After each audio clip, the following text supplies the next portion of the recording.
Welcome to Raconteur from the Wood of Kings, where poetry and prose collide. Hello once again as we come to Against the Clock, and this is the next story that I shall read today. Third one that I've written out. This is called Simple Solution, and the prompt that I was given for this Alzheimer's fundraising expedition, this crazy write-a-thon that we did, was Simple Minds, Simple Times.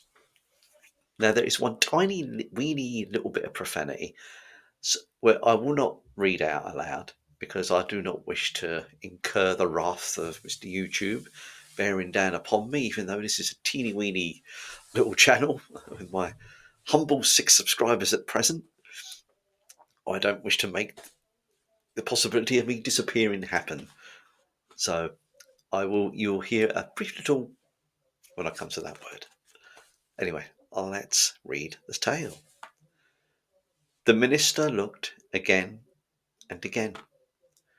The hard facts told him drug-related offences had risen over 9% in the last year alone. He was damned if he was going to carry the can. A nervous tap on the door snapped away his precious attention. Enter. A ferret of a man made his way into his master's chamber. He sat at the indicated position. Damn poor figures, Alistair. 9% this year. 1 year. Can you believe it? I know, Mr. Arthur Scott. It's pretty poor. The Home Secretary continued to shake his head before planting his skull atop of his raised hands. Press calling for me, Ed. Say we're doing nothing at all while skagheads run the country. Alistair shook his head obsequiously. It had served him well, these years of servitude. Trouble is, Al, what are we going to do? If I send the police in, I'll have those human rights mob all on my back. If I try softly, the press will say it's the victims who suffer. I can't win. Maybe we should give the criminals what they want, sir. Joe Utterscott blinked incredulously at his underling. What are you on about?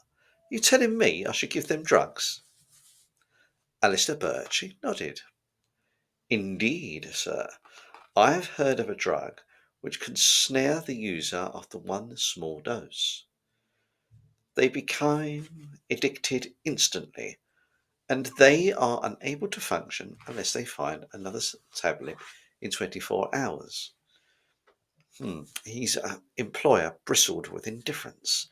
And, well, there is a side effect. Go on, get on with it. It's a fatality, sir. 10 years ago, Joe Otterscott would have sacked Alistair Cowling on the spot.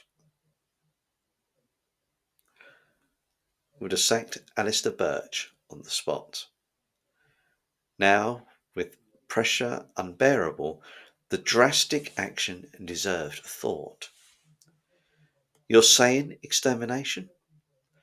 I wouldn't call it extermination, sir. Merely the users getting the ultimate high. The bottom line is that those who don't use drugs would be perfectly fine, whilst the abusers seem to become a problem. Trouble is, it sounds a bit too much like Heinrich Himmler. Still, a bit of tough love could be just what the country needs. The Home Secretary clapped. I like it, Al. I bloody like it. One thing, though. If we go ahead with this, no one can ever trace it back to us. We'd be lynched. Oh, it's all very hush-hush, sir. Only a few people are aware at such an embryonic stage. Once we get it out on the streets, primary research indicates a term of 6 months before drug dependency ceases to become a problem. A simple solution to a complicated problem. Bloody good job. And as you'll notice there, I deliberately left an error in and there's a reason for that. So Mr. Alistair Birch suddenly become Alistair Cowling. Maybe that was his middle name. But I think I left that in to emphasise how easy they sneak in, those little errors, those continuity errors. And it really does reflect the mania of a writer-thon, where you are absolutely going berserk trying to get through as many stories as you can in a short time. Not every story that I wrote is in this book, by the way. Some just didn't make it. And when you hear that, you think, how did that get through the net? But it's all the joy, the innocence, and that kind of moment that I decided, don't re-record it, Gary. Leave it in there. Show the rawness of this kind of writing because I think it's important. Anyway, there we go. You may agree to disagree with me, but I've left that deliberately in there. I thought, right, no, I'm not going to re-record it. Please feel free to have your own thoughts on that. Before I go, the previous story that I wrote is right here, right now.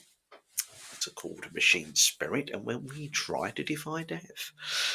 Thank you so much, and catch you at the next one.